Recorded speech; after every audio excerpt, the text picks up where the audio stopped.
In this video, I will show how to create a magic slider card. When you pull the tab, a colored image appears. Hi, this is Anna of Crafty Anna Studio.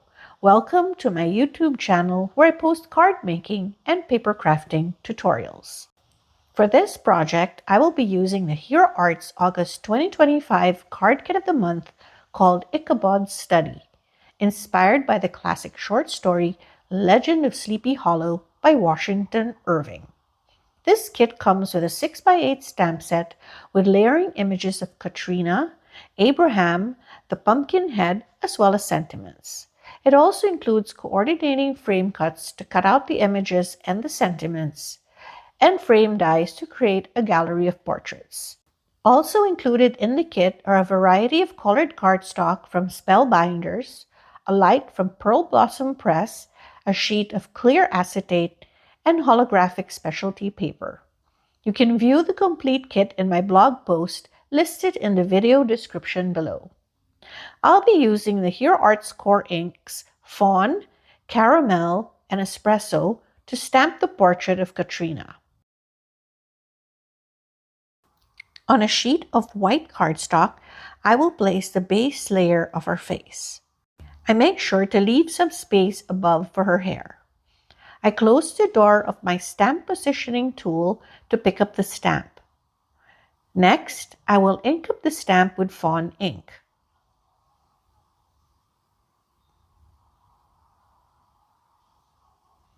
Close the door of the stamp positioner and press lightly. Then I will clean the stamp with a baby wipe. Then I take the next layer and position it on top of the stamp image. The kit comes with a layering guide. As part of the Here Arts design team, we get the kits months in advance, but sometimes some products in the kits do not make it in time for us to receive it. But as you can see, even without a layering guide, these images are still fairly easy to layer. When you order the kit, it will come with a layering guide for both Abraham and Katrina. So for the second layer, I used caramel ink, and this will stamp a little more detail on Katrina's face and neck. Then for the final layer, I will use espresso ink, and this is for her hair, eyes, nose, and the outline of her neck.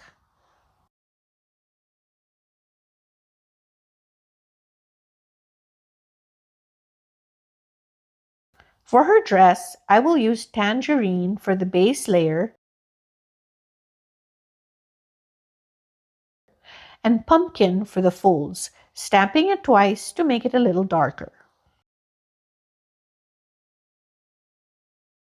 Next, I will take the mask stamp and use intensified black ink to stamp it over her eyes.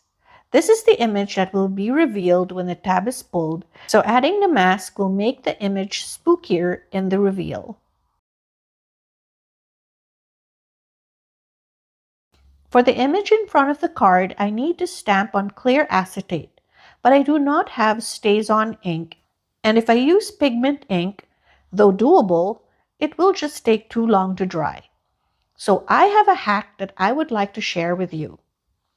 I'll be using laminating sheets instead of acetate. Laminating sheets have two sides. The side that is matte is the side that you can stamp on with pigment ink. I'm going to stamp this image, but only the outline of the neck. I place the laminating sheet on top of the image with the matte side facing up. Next, I will secure it with washi tape to prevent it from moving. I will just put a piece of white cardstock behind so you can see what I'm doing. I'm going to take my favorite pigment ink and ink it up just the shoulder and the neck of Katrina. And because this is a layering stamp, I have to be selective on which outline I need to use for the image. Of course, if the stamp is a normal outline image, then you won't need to do this. Next, I will take the other outline image of Katrina, place it on top. Sorry for my head getting in the way. I'll close the door to pick up the stamp,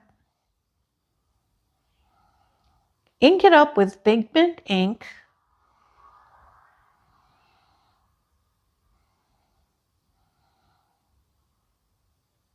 close the door of the stamp positioner, and press lightly.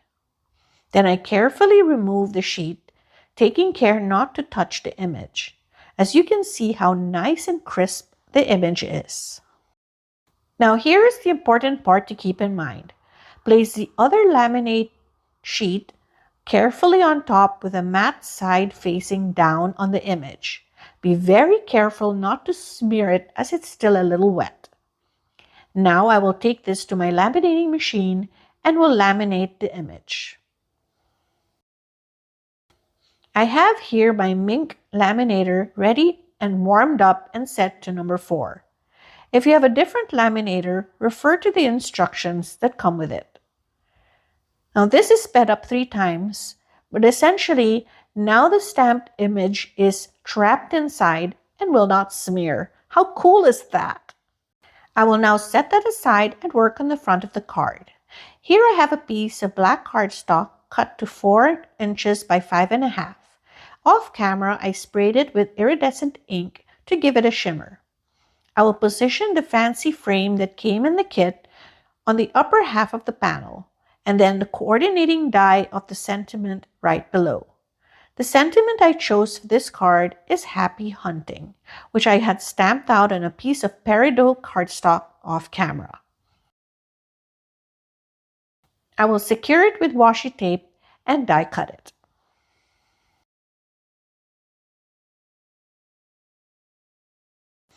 After die cutting, I remove the frame and discard the middle part. With a pokey tool, I remove the frame from the die. Then I will do the same for the sentiment.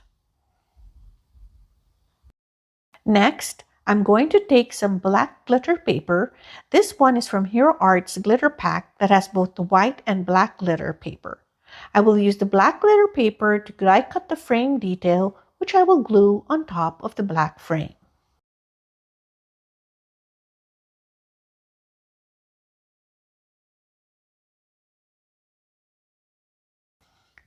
Off camera, I adhered the laminated image to the back of the frame using pieces of washi tape.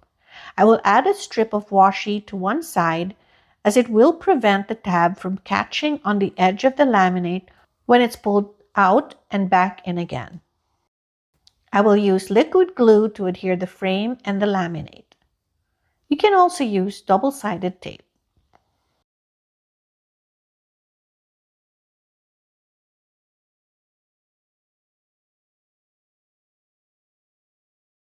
Next, I will fussy cut the image of Katrina using detailed scissors. I keep my scissors steady and move the paper as I cut. This makes fussy cutting so much easier.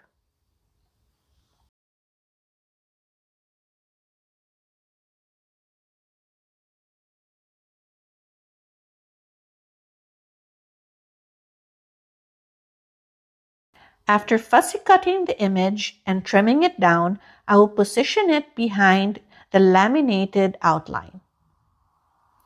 Then I will secure it temporarily with post-it tape. I'm using post-it tape because it's not as sticky as washi tape. Next, I position the sentiment through the die cut opening and also temporarily tape it down.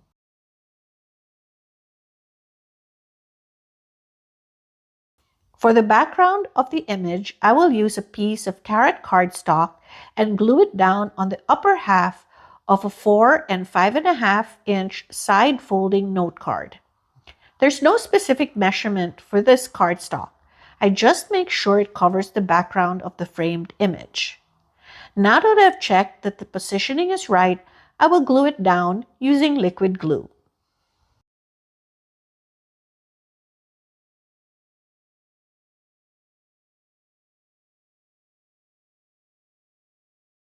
Next, I will add glue to the back of the image and the sentiment. I add very little at first, then I will add more when it's in place. I will lay it down on top of the card base, making sure it's even all around. Then I press the image gently and the sentiment to make sure it sticks well to the card. I will gently lift it and leave behind the image and sentiment glued to the card base. Then I will remove the post-it tape and add more glue to the rest of the back of the images to make sure it's well adhered. I will also trim off the excess at the bottom of the image of Katrina just to make sure it doesn't get in the way. For the slider mechanism, I will use the same colored cardstock as the background. This measures 4 by 4 inches. I will add a strip of the same colored cardstock as the front of the card, and this one measures approximately 1 inch by 4 inches, so that when I put it behind, it will cover the sentiment and reveal itself when the tab is pulled. Then I will stamp Pull Here on the right side of the slider mechanism. This is from an old Lawn Fawn stamp set.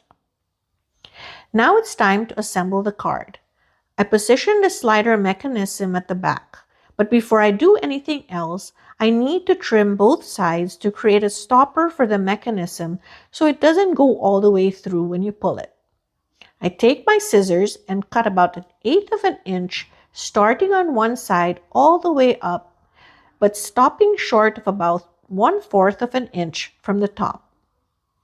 Then I cut it off, leaving a tab that sticks out a little at the top. Then I do the same on the other side.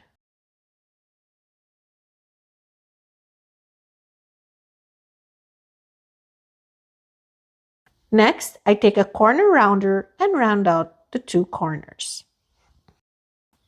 I take post-it tape and temporarily tape the slider to the back. In hindsight, I should have used washi, as you will see in a bit how it would cause some problems for me later on. I will now add foam tape to the back to create a channel for the mechanism to slide through. I make sure to leave about 1/8 of an inch space so that the tab at the top of the slider can easily slide through. And here is where the post-it tape caused me problems. Because it did not effectively keep the mechanism in place as I lay the foam tape, it shifted, causing me to place the tape on crooked. If I don't fix it, the slider will wobble as I pull it out. So I will add a very thin strip of foam tape to the area, hoping it will close the gap. Here is where I started praying that it will work out in the end. Last but certainly not least, I will add a very tiny piece of foam tape at the very bottom on both sides of the slider to serve as a stopper.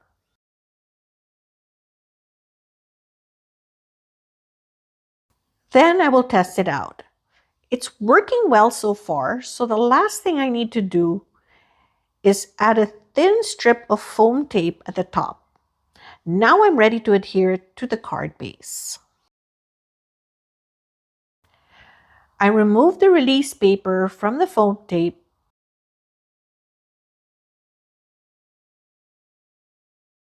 then carefully turn it over while holding the slider mechanism,